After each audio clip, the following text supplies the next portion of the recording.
A pit bull came running out of the back gate of the dog, attacked my dog. We had to take her to the animal hospital. She's injured. It was very expensive. It was traumatizing for the dog and for us. A horrible experience. When we talked to the vet said, you know, I've been in Berwyn for 2 weeks doing emergency services, and this is the 7th incident in those 2 weeks that I've had of something like this.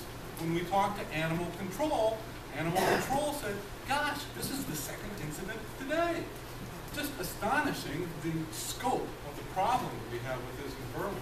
I was doing a little benchmarking. I went out to Addison today. I was talking to a desk sergeant at the police department. I said, hey, how's, you got a pit bull problem out here? He said, well, you know, we had a call about 1.5 years ago. I mean, this is, you know, this is the scope of this is just astonishing. We really appreciated the police response, guys. They came right out. They really did what seemed like everything that they could. But I'm wondering if there's some municipal ordinances we need to explore that will empower the police when they're aware of dangerous dogs, that will hold owners responsible for owning dangerous dogs and hold them accountable for taking good care of them. As it stands right now, we have aggressive, dangerous animal ordinance. The problem with the ordinance is that we can't do anything to that animal until such time as it actually bites. So basically that is the problem. We cannot go out, and the state law prohibits us from making any ordinance that's breed specific because it's unconstitutional. So when we passed this ordinance several years ago, going probably back about 4 or 5 years before the chief was here, before I was the mayor, we examined the constitutional issue because there was a case in Chicago that had a breed-specific ordinance and was found to be unconstitutional. So we passed the next best thing that we had at the time. Now, in light of the situations that you just brought up, other than the 2 dogs, the 2 pit bulls that got shot, I've ruled all 5 of those dogs out of town, which is what our ordinance provides. That they can go to the chief declares them aggressive or which is one set of standards, dangerous, which means they have to leave the community. We cannot put those animals to death.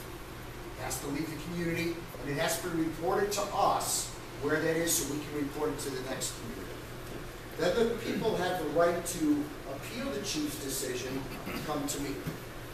Every animal that the chief has ruled dangerous, out of the 3 years that I've been doing this, I've had approximately around maybe 60 to 70 cases total, and 95% of them I've agreed with the chief and moved the dogs out of town. Out of that grouping, about 95% of them were pit bulls.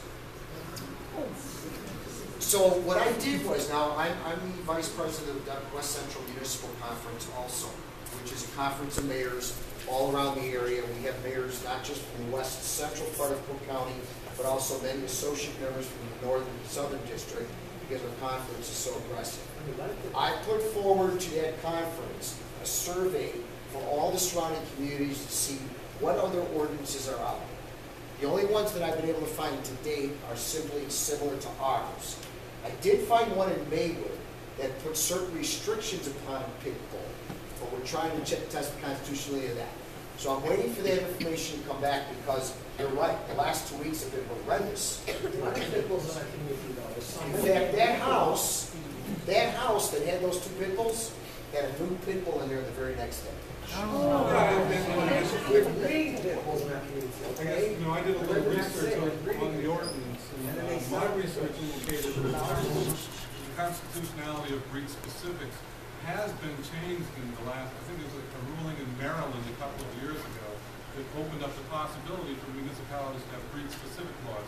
Now, in researching that, they said, well, you know, breed-specific laws are problematic because it's not as though everybody gets a purebred pit bull with AKC papers, and after that it's like, well, is it a pit bull or not? But apparently some municipalities have had the capability of defining what are potentially dangerous dogs, and in an anticipatory sort of way, so that when you have an owner who has displayed irresponsible behavior and they're bringing in dogs who can be defined by their breed as being more dangerous, because there's a lot of research about which dogs are the most dangerous. There's actually a county in California that bans pit bulls. So we're trying to get our hands on that one too and see how it's done. But the state of Illinois, state law, basically states we cannot be breed specific. So that may be changing, especially in light of what's been happening with pit bulls, a lot in Berwick, but also in other communities. But we have had more than our fair share of Berwick, there's no doubt about that. So we are examining the issue. Is what you're saying about a breed-specific law, I know that a lot of these ones have more than one pit bull. And when there's more than one pit bull, it's a pack.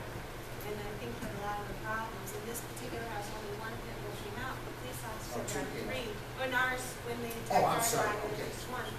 But at least I know three that lived there in that particular house. And he knew exactly who they were, and he knew the dogs. And our ordinances do allow 3 animals, so maybe. So you can't say like just Well, one. okay, but what you're saying is when there's 3 of a specific breed, is there something we can do to limit the breed? That's something we can Yeah, look into. yeah. What about just simply the dog in general, dogs that owners let walk without leashes or negligence? I mean, what laws? Those owners aren't ticketed. There's dogs running at large, there's dogs without tags. Those owners are continuously ticketed. That's a local ordinance. Okay, so if they show up in court, they pay a little fine, or they don't show up in court and they get fined a large number that we then have to collect. In this economy, collecting fines is very, very difficult. But my main concern is those dogs that are running at large. See, and this is the bigger problem that we have right now. It's not necessarily the animal.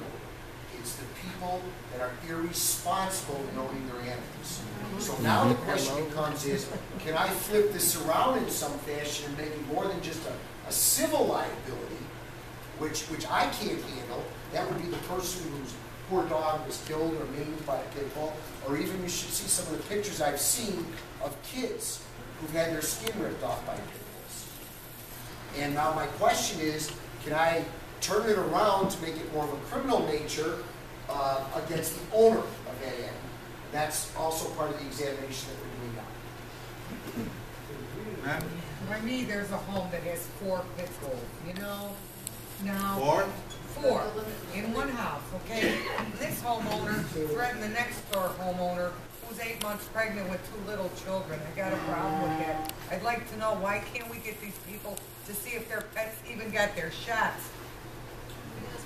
But you know what, I know at a block away, we have another dog running without a Give the leash. address to Nora, she will give it to our police department. It's been reported, and Animal Control is going to stop there and check their licenses and their vaccinations. But Because we I still talked to have a her, city and thing too for cats or dogs about the quota that they gotta have tags too.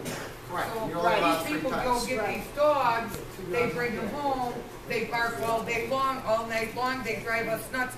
But if they ain't got their shots and they're threatening the next door people and the lady's pregnant, that ain't right. I'm sure they ain't got their shots. And if that is reported, we can consider that an aggressive animal or a dangerous animal, depending on the situation. Because isn't it the cats and the dogs not only gotta have inoculations from a vet, they gotta have license for the town of Berwick. Correct. That's correct. That's correct. And everybody keeps getting these animals. Oh, they're running up. One day I'm in my yard and the dog ran in and scared me. And I go, it's a different house, Nora.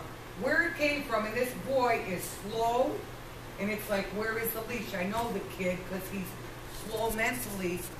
But I it just is say, also- go home and get the leash. It is also true what this young lady's saying up here. There's a lot of breeding going on with these animals also. And oftentimes, what sets the suspicion of the police department is when they have 2 pit bulls, 3 pit bulls. Because number one, we question, what are they guarding? What are they hiding in that house, number one? And number 2, are they breeding? Getting warrants to go into those houses obviously has to be done through the court. So sometimes that's difficult. But however, we then keep an eye